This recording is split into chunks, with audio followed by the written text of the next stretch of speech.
Inquilab news live, the social media news platform. Please subscribe and नमस्कार दोस्तों, आप देख रहे हैं इंकलाब न्यूज लाइव। मैं फारूक शाह और बताऊंगा कि NH-48 की जो खबरें हमने चलाई, उन खबरों का बहुत बड़ा असर हुआ है। खबरों का जो असर हुआ है उससे अब नेशनल हाईवे पर थोड़ा सा राहत तो लोगों को मिली है। और पुलिस प्रशासन जो जिस पर हमने आरोप लगाए थे कि भ्रष्टाचारी हैं और जो RTO डिपार्टमेंट है उसकी वजह से एक्सीडेंट होता है, वो भी हरकत में आ चुकी है। और वो अब रोड पर जो अतिक्रमण है या जो नो पार्किंग में पार्किंग है उस पर कंट्रोल कर रहे हैं। तो आप देख सकते हैं हाईवे पर गाड़ियां कम है, लेकिन कुछ समस्याएं अभी भी बहुत बड़ी हैं। कुछ बड़ी समस्याएं मैं आपको बताना चाहूंगा कि हमारे पीछे देख सकते हैं, वहाँ पे एक गाड़ी खड़ी है। वो जो गाड़ी खड़ी है उस पर लिखा हुआ है कोकड़ कन्या। तो कभी कोकड़ कन्या तो कभी और कन्या, कभी सामाजिक कन्या के नाम से ऐसी गाड़ियां आकर के अतिक्रमण के रूप में वहाँ खड़ी हो जाती है। अब NH-48 पर जब हाईवे से हाई स्पीड में गाड़ी आती है तो यहाँ पर खड़ी गाड़ियों के आगे पीछे पार्किंग की वजह से दूसरी गाड़ियों को आने जाने में तकलीफ होती है।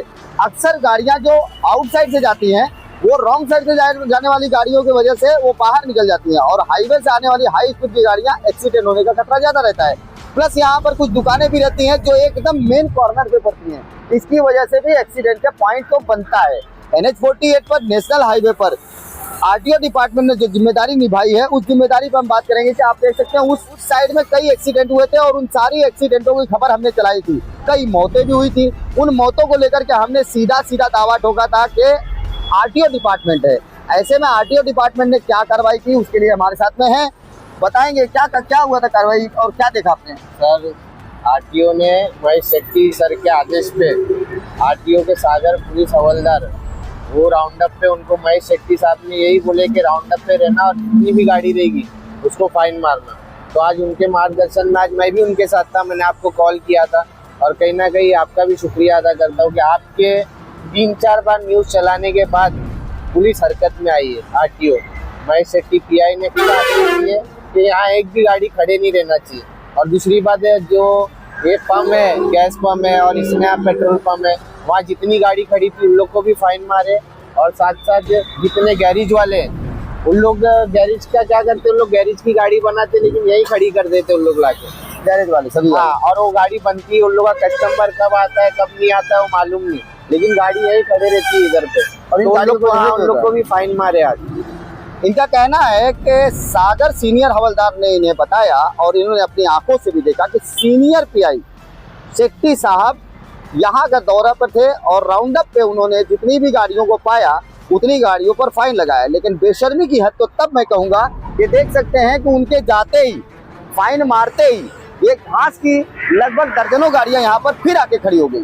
यानी एक गाड़ी जाती है और दूसरी गाड़ी आती है और ये लगातार सिलसिला बना रहता है। और इसी तरीके से हर महीने 15 दिन पे एक बड़ा एक्सीडेंट होता है जिसमें एक परिवार गुजर जाता है। तो NH-48 पर पे RTO डिपार्टमेंट को मैं ये बोलूँगा कि और भी सतर्कता की ज़रूरत है। और वहीं मैं उनका धन्यवाद दूंगा कि उन्होंने जो कार्य आज किया है वो सराहनीय है। उन्हें ये कार्य पहले से करना चाहिए था और आगे भी इस कार्य को लगातार जारी रखना है। दूसरे तरफ हम बताएंगे कि जितने भी NH-48 पर ब्रिज हैं उनके ब्रिज के स्टार्टिंग और आखिरी में बस वाले बसों को खड़ी करते हैं और भरने के लिए पैसेंजर को। और वो दूर के जो पैसेंजर होते हैं गुजरात, अहमदाबाद, राजस्थान के, उनके पैसेंजर को भरने के लिए वो यही ऐसे कॉर्नर पे ही बसों को लगाते हैं। उन बसों को लगने से पहले कुछ गाड़ियां भी खड़ी रहती है जो लोकल स्तर पर ऑटो रिक्शा हो गया या फिर माल वाहक गाड़ी हो गई, वो भी खड़ी रहती है। तो इसकी वजह से वहाँ पे कंजेस्टेड जगह होता है और कंजेस्टेड जगह होने की वजह से जो रॉन्ग साइड गाड़ी जाती है फिर राइट साइड गाड़ी आती है उसका मेंटेन बिगड़ जाता है, क्योंकि जो ब्रिज के नीचे से गाड़ी आती है उसको ब्रिज के सामने आना पड़ता है क्योंकि बीच में गाड़ियां रहती हैं। और हाईवे पर जो नेशनल हाईवे पर जो ऊपर से गाड़ियां आती है वो सीधा आके टकराने का डर बना रहता है। तो इसे भी ध्यान में रखना पड़ेगा NH-48 पर जो डिपार्टमेंट है उन्हें और RTO डिपार्टमेंट को। फिलहाल इंकलाब न्यूज लाइव पर हम खबरें जो चलाते हैं उन खबरों का बहुत असर होता है और उसका असर आपके सामने है। आप देख रहे हैं इंकलाब न्यूज लाइव। अगली खबर प्राप्त करने के लिए चैनल को सब्सक्राइब करें, लाइक करें और शेयर करें और सपोर्ट करें निःशुल्क पत्रकारिता का। जय हिंद, जय महाराष्ट्र।